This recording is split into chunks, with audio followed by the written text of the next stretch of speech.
What's up, guys? Yeah, a lot of brown people on the show. I'm loving it, though. I'm loving it. I just got out of a relationship, guys, and I noticed something that guys always say, I got out of a relationship. Because to us, a long-term relationship is like Vietnam. We just have to get out. We gotta get out. No, it was a bad relationship. Like, whenever we would have sex, we'd always do the same position every time, right? I would lay down on the bed on my back, and then she would sort of, how to describe this? Be out having brunch. You guys know this position? It's called the Lonely Sanchez. That's what it's called.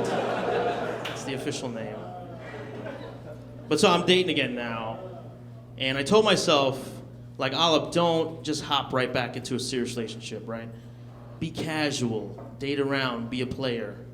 But then I realized I am not built like a player. I don't know if you can tell from where you're sitting, but this is a boyfriend body right here.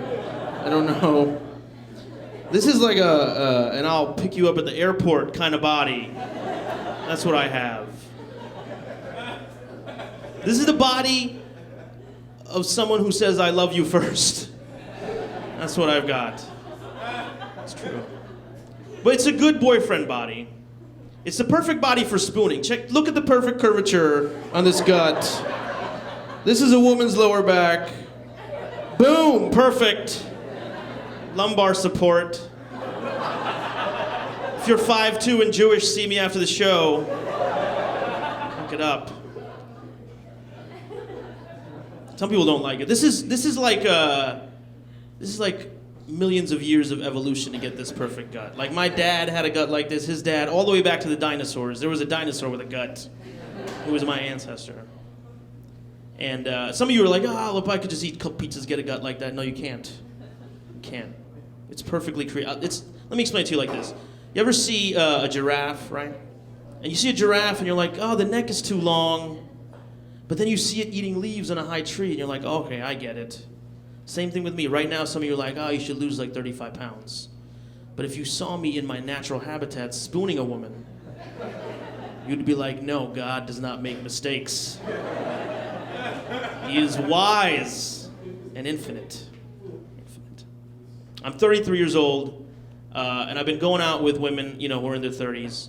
And it gets harder to date as you get older. I think mostly because women get more powerful as they age, like cheese or crocodiles, You know how the oldest crocodile is the most dangerous? That's kind of like how it is. The best way I can explain it to you is like if you play video games, the first level, all the enemies are pretty easy. That's like women who are in their early 20s, like 23, 24.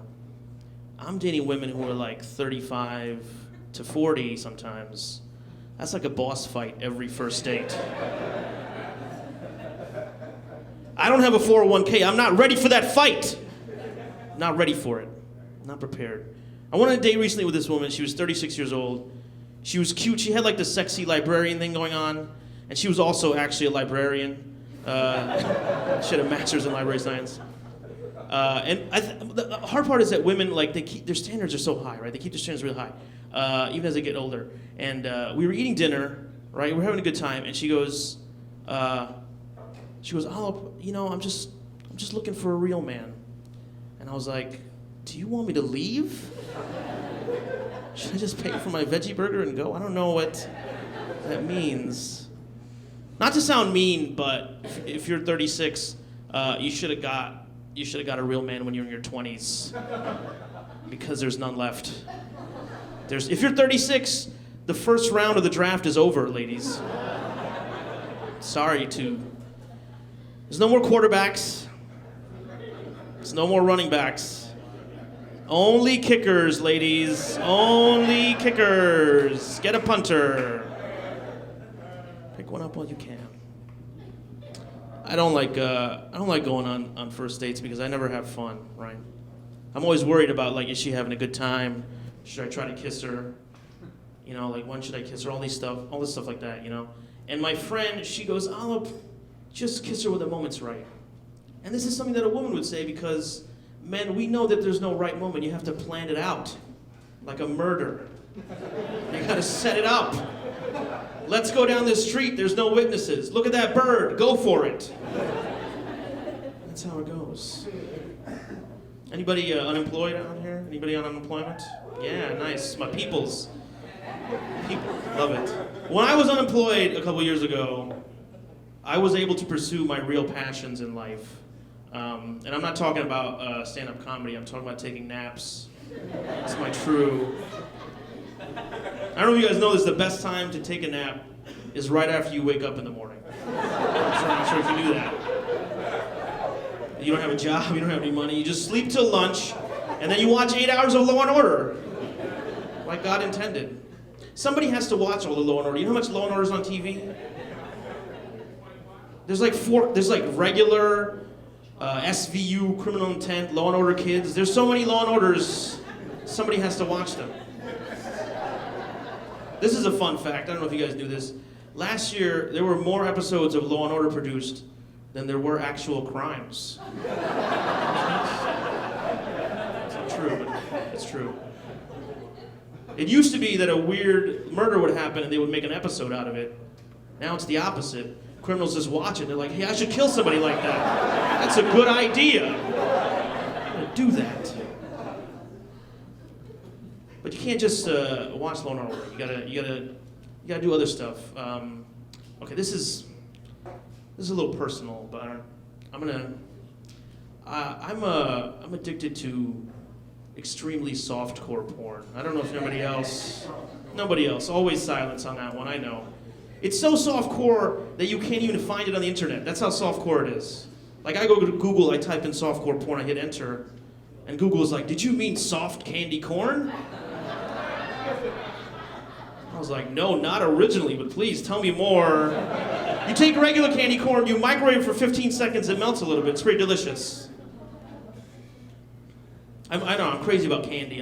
Anybody ever eat a candy bar in the shower? No, just me? Completely sober, too. No drugs or alcohol involved. I'm just a pleasure scientist. Because I like Snickers bars, I like hot showers, wine at the same time, right?